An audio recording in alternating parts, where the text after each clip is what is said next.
안녕하십니까. 기독교 사상사 수업 7주차 발제를 맡은 김유진, 서종욱, 김준상입니다. 오늘 저희는 종교개혁의 배경과 마르틴 루터의 사상을 중심으로 그의 사상이 당시 유럽 사회에 어떤 변화를 가져왔는지 함께 살펴보겠습니다. 먼저 발표에 들어가기에 앞서 저희가 준비한 곡은 마르틴 루터가 작사 작곡한 내 주는 강한 성이요라는 찬송가입니다. 이 곡은 종교개혁 시기의 비공식적 국가 찬송가로도 쓰였고 단순한 예배 찬송이 아닌 개혁자와 신앙인들의 저항의 노래로 쓰였기 때문에 저희 발표와 맞닿아 있다고 생각해 골라봤습니다.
이어서 먼저 종교개혁 운동이 일어나기 전 시대적 배경을 간략하게 살펴보겠습니다.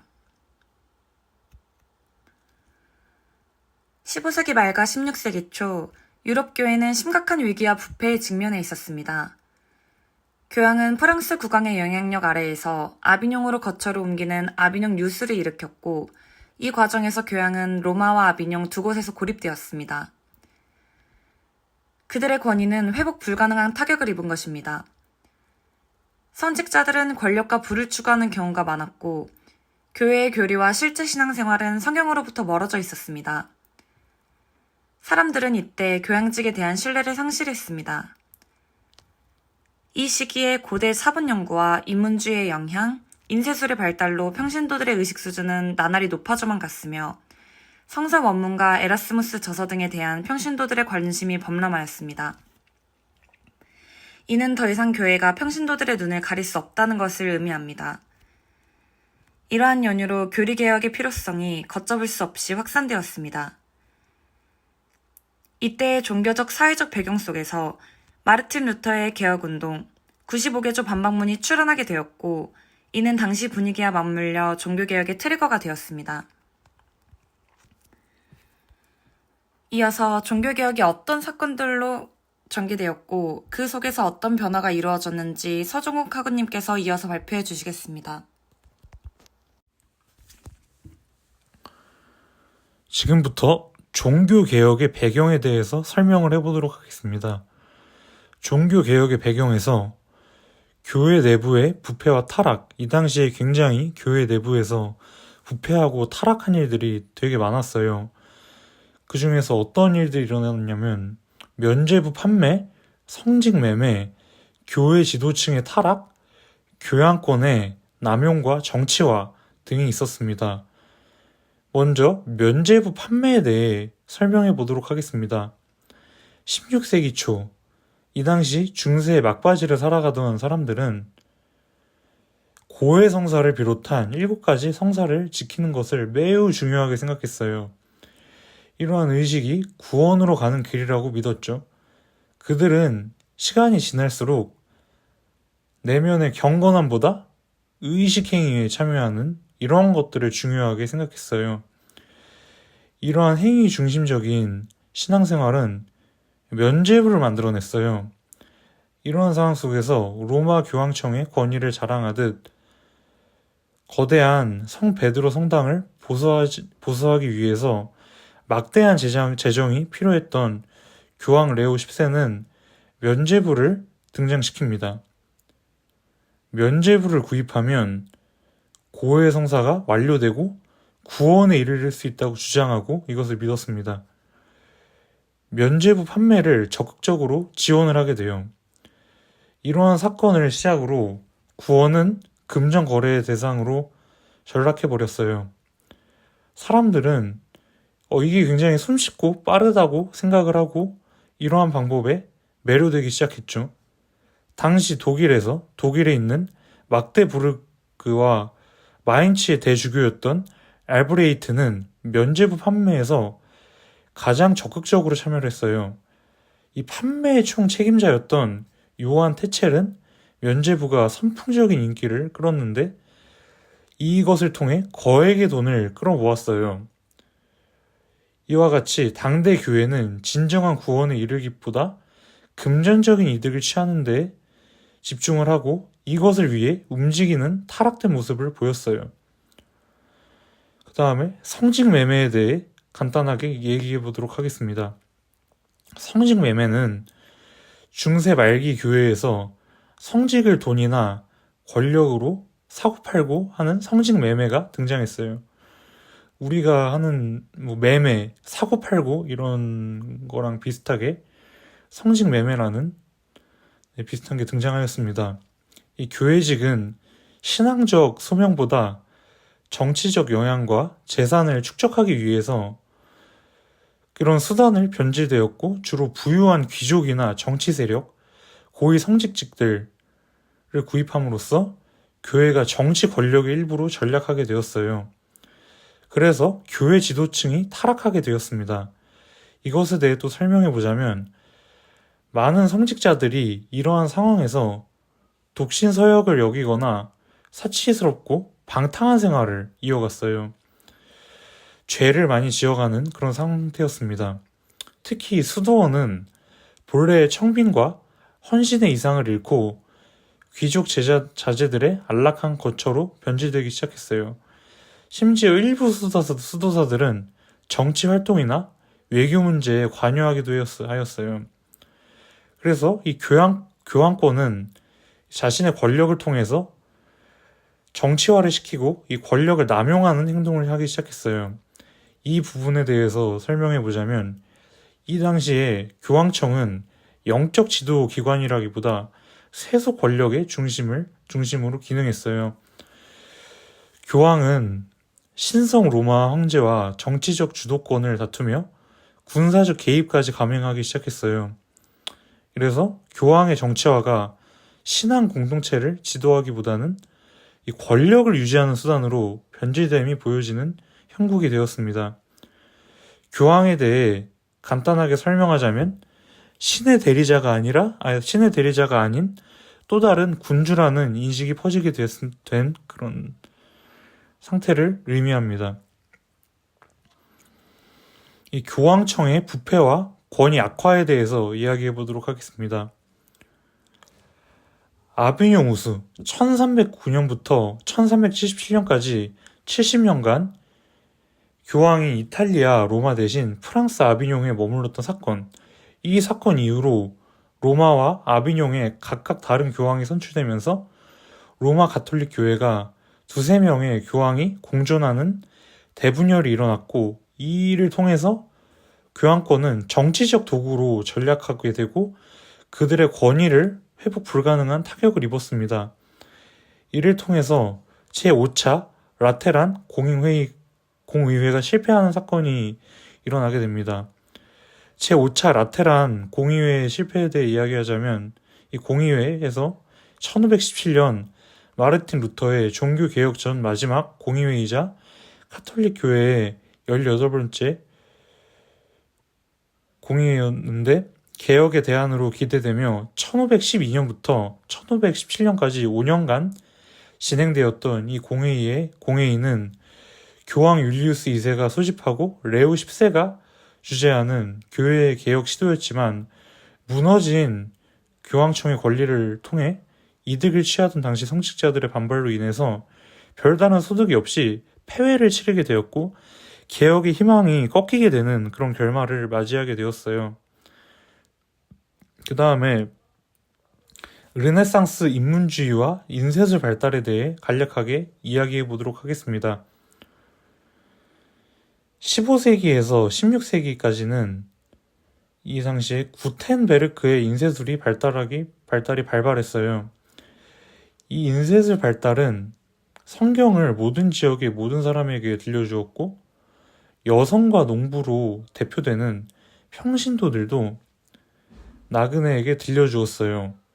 무엇보다 표준적이고 통일된 이러한 성경의 복음은 종교개혁의 정신을 시간과 공간의 한계성을 벗어나도록 하는데 크게 기여했어요. 그 핵심적인 도구가 바로 인쇄술이에요. 또한 이 인쇄술을 통해서 15, 16세기는 당대의 시대 정신과의 분리와 더불어 교부들의 시대와의 연결을 낳았고 그 연결은 새로운 변화와 역사를 낳았습니다. 이러한 성장과 변화는 연구자들에게는 성경을 서로 비교하거나 원전과 대조를 통한 이 연구를 통해 새로 번역함으로 온전한 성경을 제공하려는 노력을 낳았습니다. 따라서 이 지식과 사상이 대중에게 빠르게 전파되었고 대중들의 지적 수준이 급격하게 상승하였으며 헬라어 신학 성경 연구와 이에 인쇄를 통해 라틴어 성경의 오류가 드러나게 되었고 성서를 직접 마주하고 읽은 대중들에게 더 이상의 선동은 통하기 어려웠어요. 인문주의자들은 주의 교회가 쌓아 올린 외적인 권위보다 성경 자체의 원전을 연구하고 진리를 탐구했으며 이 진리를 퍼뜨림으로 인해서 성경에 기초하지 않은 인간적인 전통과 교회의 타락을 크게 비판할 수 있었고 성경으로 돌아가자는 인문적 기조가 확산되었습니다. 자, 이어서 마르틴 루터의 삶에 대해서 발표를 해보도록 하겠습니다.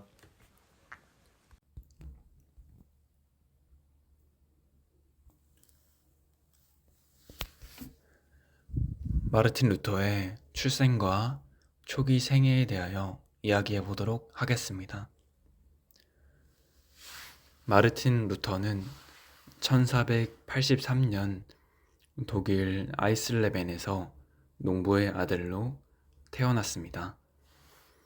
가난과 불우한 환경 속에서 자라며 내적 불안과 우울에 시달렸다고 알려져 있지만 루터의 아버지는 루터가 태어난 지 얼마 되지 않아서 광산 도시인 만스펠트로 이주하였고 광산업으로 직종을 바꾼 뒤에 크게 성공하면서 빈곤에서 벗어났습니다.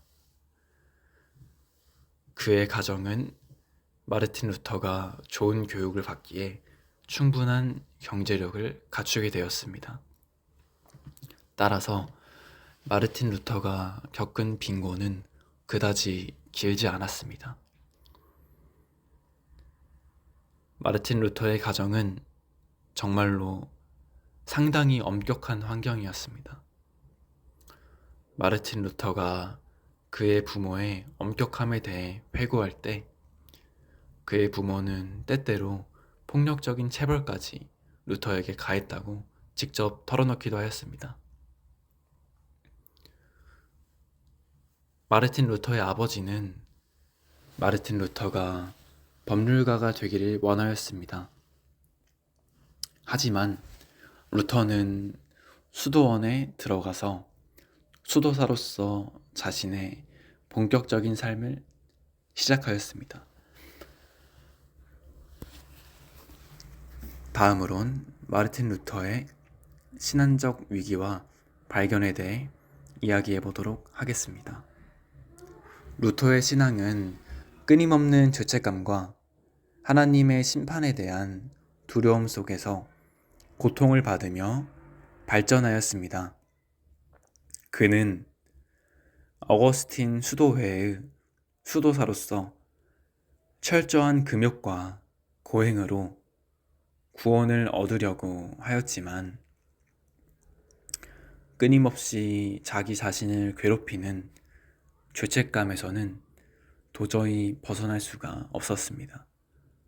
루터가 로마서 말씀을 연구하던 중에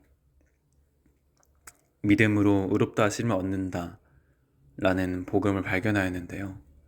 이는 루터에게 정말 큰 감명이 되었습니다.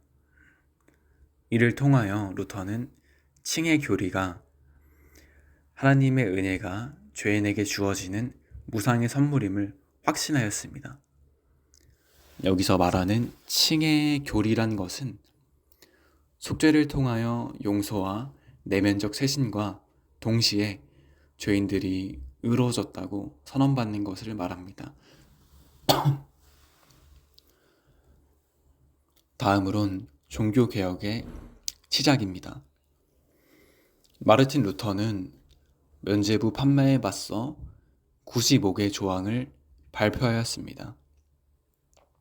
이는 면죄부 자체를 비판하기보다는 그 배후에 있는 착취 구조를 비판한 것이었습니다.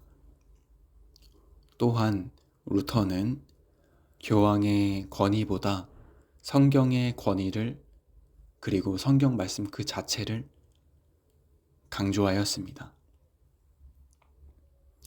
95개조 반박문에 대하여 알아봅시다. 95개 조항, 이 전체는 꽤나 긴 내용입니다. 하지만 핵심은 크게 4가지로 요약할 수 있습니다. 첫째로는 참된 회개와 죄 사함에 대하여 이야기합니다. 루터는 회개란 일시적인 행위가 아니라 삶 전체의 태도임을 강조합니다. 따라서 면죄부는 사회적 형벌만을 면제할 수 있을 뿐이지 진실된 주님 앞에서 죄 사함을 받는 것과는 전혀 관계가 없고 면죄부에게 그런 권한 따위는 없다고 주장합니다. 둘째로는 교황의 권위에 대해 지적합니다. 마르틴 루터는 교황이란 존재는 죄를 용서하는 권한이 없으며 단지 하나님이 정하신 교회 안에서 용서가 선포되었음을 확인할 뿐이라고 지적하였습니다.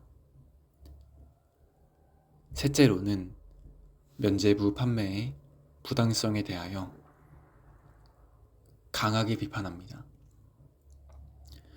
면죄부 구매만으로 구원을 확신하게 만들며 신자들의 진정한 회개와 신자들의 진정한 자선을 소홀하게 만드는 것을 지적하였고, 면죄부 구매는 그저 교회의 재정적, 금전적 필요성을 채우는 수단일 뿐임을 폭로하였습니다. 넷째로는 신자의 참된 신앙생활의 중요성을 지적하였습니다. 참된 보물은 교회의 재정이 아닌 복음과 십자가에 대한 확신임을 강조하였습니다. 루터가 말하는 교회의 제사는 부와 명예 따위가 아니라 하나님의 은혜와 영광이라고 선언하였습니다. 투쟁과 보호에 대하여 이야기해 보도록 하겠습니다. 루터는 교황의 파문을 받았고 황제의 압력까지 받았습니다. 하지만 그는 이 속에서 굴하지 않았습니다. 작센의 선제 후 프레데릭의 보호를 받으며 바르트부르크 성에서 은신하였습니다. 그는 그곳에 은신하며 독일어 성경 번역에 착수하였습니다. 그의 성경 번역으로 인하여 평신도들이 성경을 직접 접하고 직접 읽어볼 수 있게 되었습니다. 농민 정쟁과 정치적 파장에 대해 이야기해 보도록 하겠습니다. 1524년부터 1525년까지 농민 전쟁이 발발하였습니다.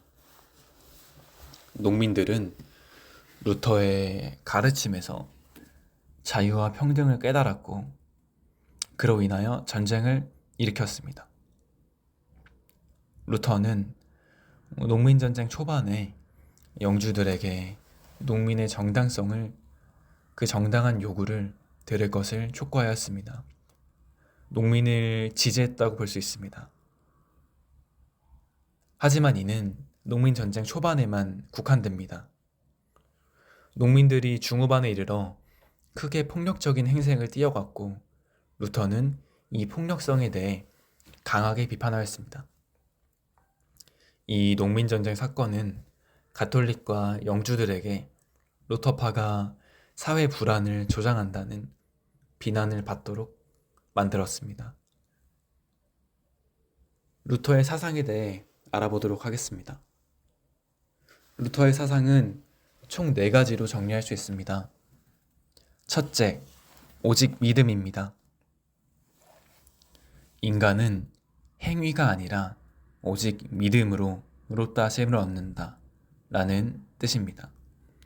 둘째, 오직 성경입니다. 성경만이 신앙과 교리의 최종 권위, 교황이나 전통은 성경에 종속되어야만 한다 라는 의미입니다. 셋째, 만인 사제설. 모든 신자는 하나님 앞에서 직접 나아갈 수 있으며 성직자와 평신도의 구분은 본질적이지 않다 라는 주장입니다. 넷째, 성례관입니다. 세례와 성찬만을 성경적 성례로 인정하였고 성찬에 대해서는 그리스도의 실제 임재임을 강조하였습니다. 이는 후에 찌빙글리와 칼빈과 견해 차이를 보이게 됩니다. 또한 루터는 구원은 인간의 의지나 행위에 달린 것이 아니라 전적으로 하나님의 은혜를 통해 이루어진다고 생각하였습니다. 모두가 성경을 배울 수 있도록 성경을 번역했으며 모두가 성경을 읽고 직접 기도함으로써 주님께 나아가기를 간절히 소망하였습니다. 루터 이후의 전개에 대해 알아보도록 하겠습니다. 루터 정통파의 등장. 루터 사후, 즉 1546년 이후 루터파 내부에 분열이 일어났습니다. 온건파, 멜랑이톤 추종자들과 강경 루터파 이 두 파로 나뉘었습니다. 가톨릭과 예수의 반격 속에서 교리 정리와 제도화가 진행되게 되었고 이로 인해 정통 루터주의가 형성되었습니다. 즉 루터 정통파가 등장한 것입니다. 다른 개혁자들과 비교해 보도록 하겠습니다. 찌빙글리와 아나백티스트 운동. 찌빙글리 종교개혁 운동 중 그의 제자들이 유아 세례에 반대하며 급진적인 개혁을 주장한 아나베프스트 운동이 시작되었으며 유아 세례 거부, 신자만을 위한 세례 강조, 국가 권력 분리, 형화주의 등의 특징을 가졌습니다. 칼빈, 루터는 오직 믿음으로 의롭게 된다는 칭의를 복음의 핵심으로 강조한 반면에 칼빈은 칭의를 통해 구원받은 신자의 삶에서 나타나는 성화,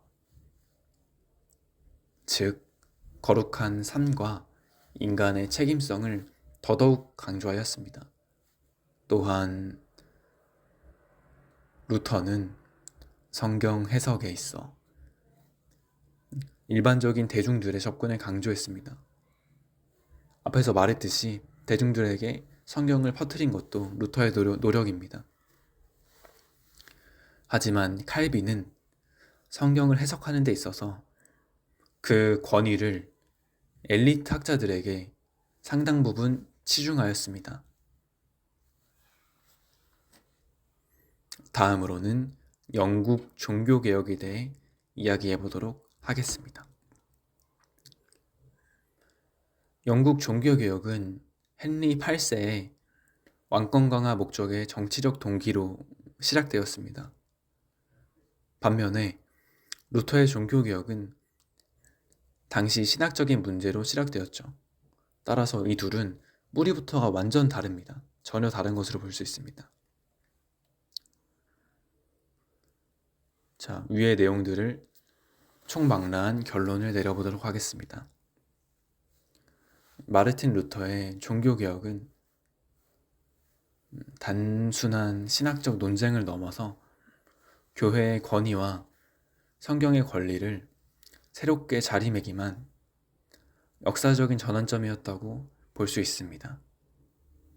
그는 인간이 하나님 앞에서 어떻게, 어떠한 방식으로 의롭게 되는가라는 근본적인 질문에 답하며 믿음으로 의롭게 된다라는 복음을 회복했습니다.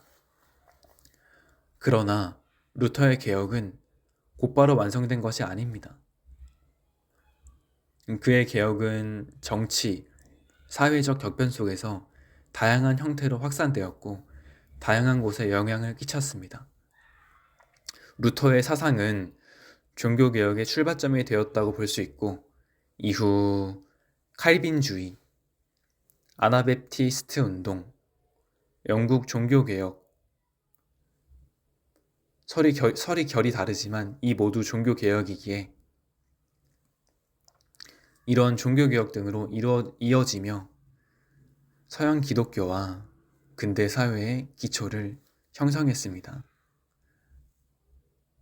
따라서 우리는 루터의 종교개혁을 통하여 우리 개인의 내적 신앙 발견과 사회적 역사적 변화가 결합된 사건으로 이해할 수 있고 그 사건에서 의미를 찾을 수 있습니다.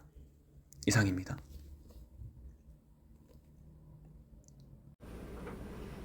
이상으로 종교개혁의 배경과 마르틴 루터에 대해서 알아보았습니다. 감사합니다.